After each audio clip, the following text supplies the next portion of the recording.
кто заболел кожными высыпаниями, тот не от рака умрет. Это вот такая шутка для чернобыльцев. 3 суток, по-моему, вообще никто ничего не говорил. Еще там на демонстрацию народ вывели. Это ВПЧ-2? Да, Что у вас там горит? взрыв на главном корпусе, между 3 и 4 А там люди есть? Да, И люди есть, да? да. —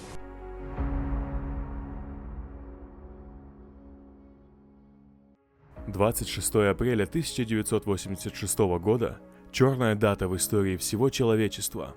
В этот день произошла главная техногенная катастрофа 20 века – взрыв на Чернобыльской атомной электростанции в результате неудачного эксперимента. Авария на электростанции разрушила веру в мирный атом, ускорила распад Советского Союза, а главное – унесла и разрушила сотни тысяч человеческих жизней.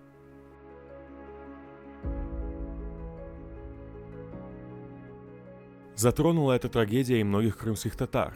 Среди них семья ликвидаторов ЧАЭС Дамир и Февзия Якубовы.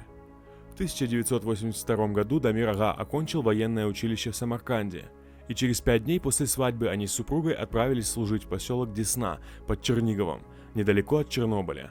В 1986 году, когда все это произошла трагедия, наша дивизия была одна самая полная комплектованная, и возможности были большие, подняли по тревоге. И получается, все думали, что просто обычное учение, а получилось, естественно, мы подумали, что это очень серьезно, только министр обороны имел право поднять по полной дивизию. Так мы оказались первыми и организовали, начали выстраивать 300-километровую зону, палатки, модули для личного состава. Там прибывали уже, в принципе, не только же Киевский округ был, со всего Советского Союза, то есть начали прибывать воинские части и приступили именно уже по работе дезактивации этой станции уже. Ну, ликвидация уже началась. Просыпаешься от того, что гул по подъезду, топот сапог солдатских. Ну, мы уже к этому привыкли, думали, учения какие-то. А потом вроде выясняется, что учений не должны быть никаких. Потом пошли машины. Ну, вот на протяжении часа сплошной гул. Это машины идут. Опять же непонятно, всякое могло быть. И первым делом, неужели война?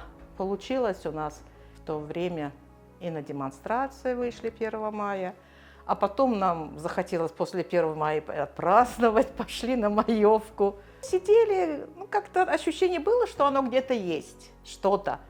Но еще такого страха не было, что действительно вот радиация до нас доберется. Февзия Якубова тогда работала в военторге, организации, отвечавшей за быт и торговлю для солдат советской армии. Формально гражданские, работники военторга получали 10% боевых, надбавку к зарплате, которая обязывала их исполнять приказы военного командования. 14 мая 1986 года она получила приказ отправиться в Чернобыль, в зону высокой радиации, для организации питания офицерского состава. Поселили нас в самом Чернобыле, магазин. Раньше же в советское время строили так: внизу магазин, вверху какой-то ресторанчик. Первое впечатление – запах. Видимо, вот когда поспешно все уезжали, вот это все, что было, продукты, все, что там осталось, вот это все испортилось. И этот запах такой несносный. Черный город, все окна пустые, ни света нигде. Где-то куры бегают бесхозные, собаки, кошки, и нет людей. Вот это, конечно, немножко удручает. Идешь по городу, а он совершенно пустой, вымерший.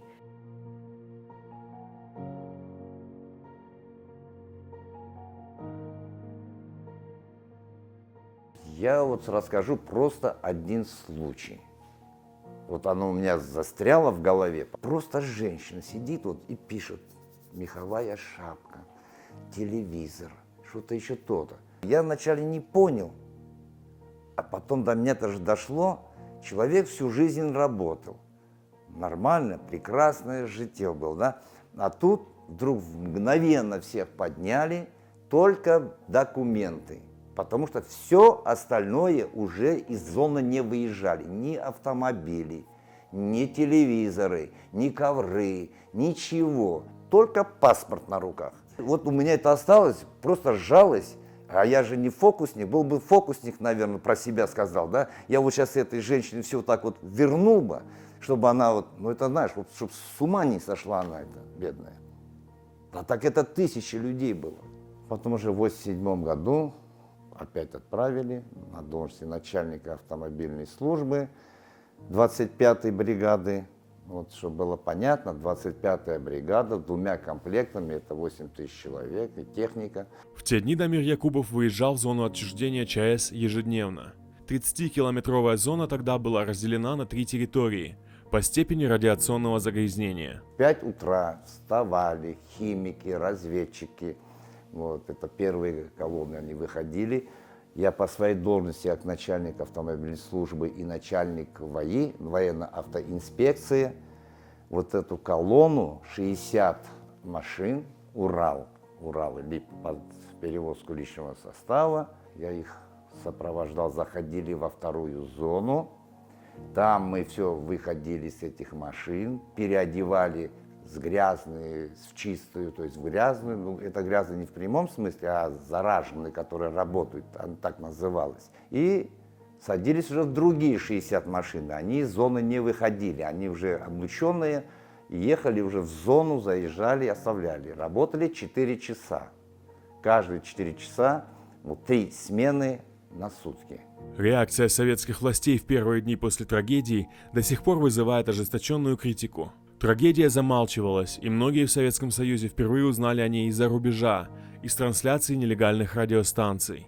Но главной проблемой было то, что мало кто мог по-настоящему оценить масштаб угрозы для населения.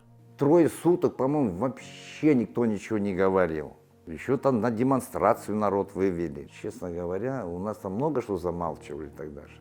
Мы с пеленок думали по-другому всегда. Понимаешь?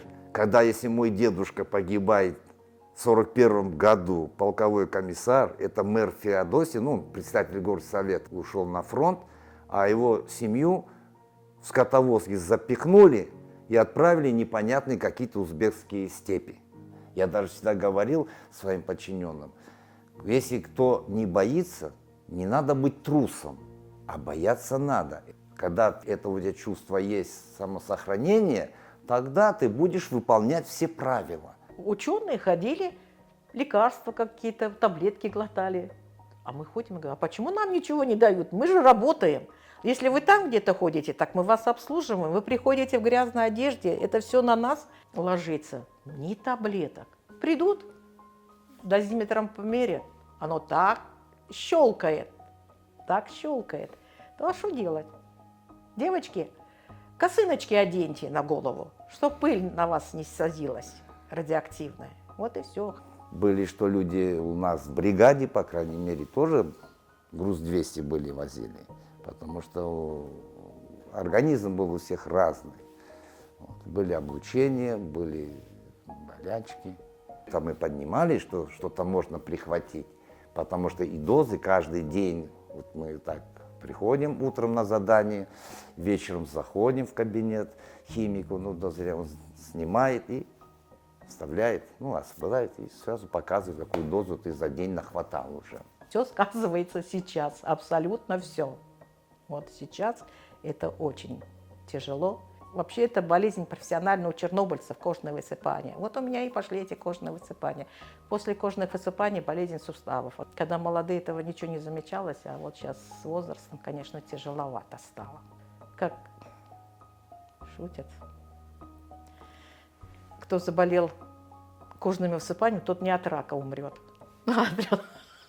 Это вот такая шутка для чернобыльца. Тот умрет не от рака.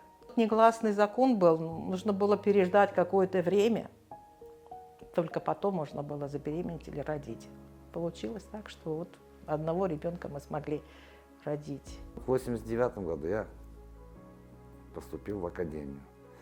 Закончили успешно нашу военную академию генерального штаба.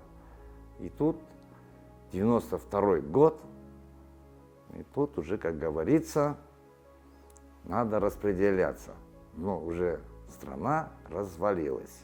Попросился, естественно, что вот, и приехали служить в Крым. Потому что у меня такая цель была. Все. Я ни на что ее не поменял. Ставки большие ставили, все там предлагали и все остальное. Я сказал, мне это, что я в таким мундире уйду на пенсию, что я уйду с таким мундиром. Я хочу жить там, где живут мои. Вот ребенок только родился, я ей говорил, 16 лет ему исполнится, я задам ему вопрос. Счастлив ты, скажу, Балам, что вот мы приехали сюда именно служить. И когда ему исполнилось 16 лет, и я ему задал этот вопрос. Он говорит, я говорю, конечно, счастлив. Говорит, вот братья, сестры, бабушки, дедушки, все мои здесь, мы здесь живем, все нормально. Вот и все.